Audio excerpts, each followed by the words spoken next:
নমস্কার বন্ধুরা, সকাল সকাল আবার ব্লগটা শুরু করলাম। এই দেখেন সবজি, আজকে কি রান্না করব সেটাই ভাবছি।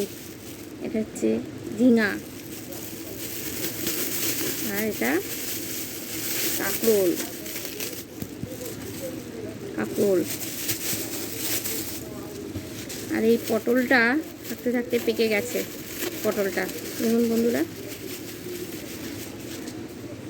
গরমে না ইচ্ছা করে না এত সবজি রান্না করতে করতে।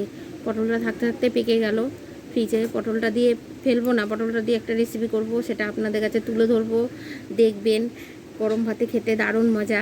বন্ধুরা, আমি এই রেসিপিটা করে আপনাদের মাঝে তুলে ধরবো। এখন সবজি কাটছি, সবজিটা কেটে নিই। কী করব, এটার তো একটা রেসিপি হবেই। এই কাঁকরোল ভাজা হবে, এই ঝিঙা দিয়ে কুমড়ো দিয়ে একটা তরকারি হয়ে যাবে, আর ডাল হবে, অনেক কিছু হবে। উফ, এই গরমে রান্না করতে ইচ্ছা না, প্রচুর সবজি আনে, ভাল লাগে না। এই গরমের মধ্যে ইচ্ছা করে না কিছু করতে, রান্নাবাড়ি। সবজি তো আসে ঠিকই, অনেক সবজি সবজা নিয়ে আসে, ভাল লাগে না এই গরমে, একদম ইচ্ছা করে না। মানে কোনো রকম রান্না করে রেখে দিই, ভাল লাগে না।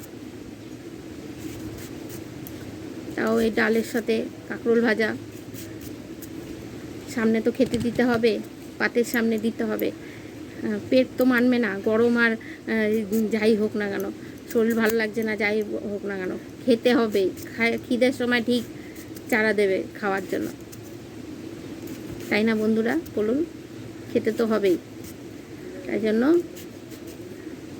সবজি কেটে নিই। বন্ধুরা, আমি এই পটলগুলো নিয়ে এসেছি, বেশি নিইনি, 3টে পটল নিয়েছি।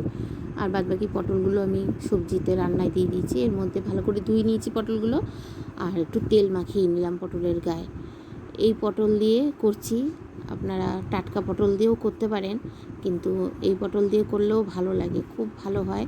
আপনারা পাকা পাকা পটল দিয়েও করবেন, কাঁচা পটলের চেয়েও পাকা পটলের স্বাদ হয় ভালোই। আপনারা করে দেখবেন।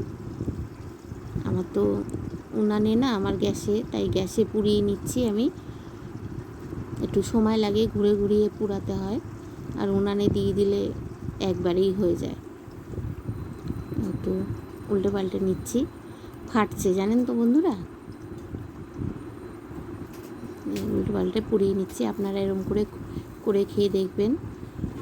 আর যারা নতুন দেখছেন তারা আমাকে একটু লাইক দেবেন, একটু শেয়ার করে দেবেন, সাবস্ক্রাইব করে দেবেন। বন্ধুরা, নতুন যারা বন্ধুরা দেখছেন, আমি রসুন আর একটু 2টো শুকনো লঙ্কা পুড়িয়ে নিলাম। 3-4টে রসুন নিয়েছি, বেশি পটল তো না, বেশি রসুন নিইনি।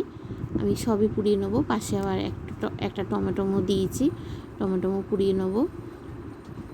এই মাখাটা এত ভালো হয় না, ভর্তা বলে, পটল ভর্তা, পাকা পটলের ভর্তা, দারুণ হয় এটা। বন্ধুরা, আপনারা করে খেয়ে দেখবেন। পাকা পটল দিয়ে, কাঁচা পটল দিয়ে খেয়ে দেখেছেন যারা জানেন, পাকা পটল দিয়ে খেয়ে দেখবেন। পোড়া হয়ে গেল, এবার জলের মধ্যে, ঠান্ডা হয়ে যাওয়ার পরই আমি জলের মধ্যে ধুচ্ছি, কেন গরম, ভীষণ গরম ছিল। একটু ধুয়ে নিয়ে উপরে পোড়া ভাবগুলো উঠিয়ে পরিষ্কার করে নেব। পোড়া থাকবেই, অল্প স্বল্প থাকবে পোড়া, তাতে কিছু অসুবিধা না, এটা সেন্টই আলাদা হয়। এই দেখুন আমার পটলগুলো সব হয়ে গেছে। আমার ফোনের লাইটটা ঠিক জ্বালানো ছিল না বলে একটু অন্ধকার অন্ধকার লাগছে। বন্ধুরা, একটু দেখেন, ভালো করে একটু বুঝে নেন, কী করব। এগুলো থাকলে কোনো অসুবিধা নেই। সবই আমি ধুয়ে পরিষ্কার করে নিয়েছি। টমেটো, রসুন, শুধু শুকনো লঙ্কাটা কিছু করা যায় না, শুকনো লঙ্কা 2টো বোটা ছাড়িয়ে এবার মিক্সিতে পেস্ট করে নেব। পটলগুলোও দিয়ে দিয়েছি।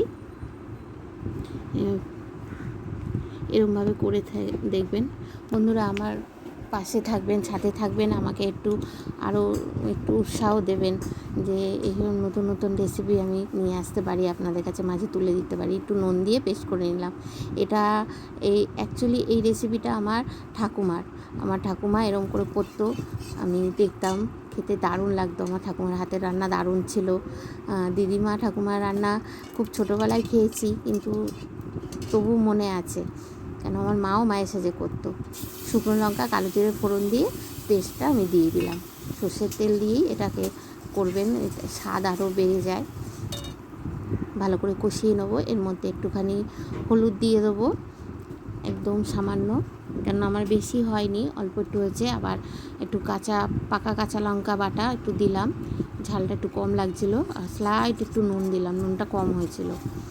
দিয়ে ভালো করে কষিয়ে নেড়ে চেড়ে নেবো। বন্ধুরা আমার সাথে থাকবেন, পাশে থাকবেন, আমাকে একটু সাপোর্ট করবেন বন্ধুরা, একটু লাইক শেয়ার কমেন্ট সাবস্ক্রাইব করে দেবেন বন্ধুরা। আর নতুন বন্ধুরা যাতে, তাদের বললাম আমার রেসিপিতে আসার জন্য আপনাদের সকলকে স্বাগত। একটু স্লাইড চিনি দিয়ে দিলাম। যে আমার ভর্তাটা হয়ে গেছে, দেখুন গরম ভাতে খেতে যা মজা লাগে না।